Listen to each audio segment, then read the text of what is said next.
One of the things I'm really focused on now is trying to have more connection in my life, and so I've been really consciously thinking about it, noticing whether there's connection or not. And I would say compared to when I was younger, when I was growing up, or even when I was in my 20s, I don't have as much connection as I used to have. And so social media can be good, it can be bad, but it's definitely not a real connection. It's something that's fun and it's a nice way to keep up with things, but I don't think it should be a replacement for real connection.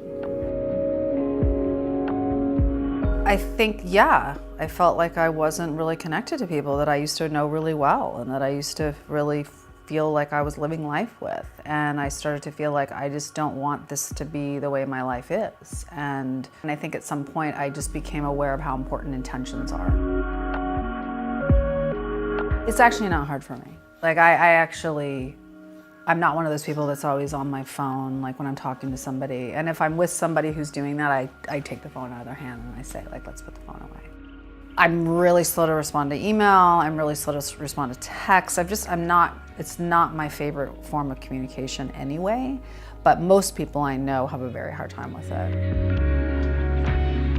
I recently read Brené Brown's book on leadership, and she talks in there about how as a leader, it's really important that you just have 5 people, and they're your 5, and they're people that you trust to tell you the truth and who you can be vulnerable with. And when you do something and the wave comes at you and people are shaming you and telling you did something wrong, you go to your 5, and if your 5 are like, you're good, like this is, you know, you said something that needed to be said and people are unhappy, that's all that should matter.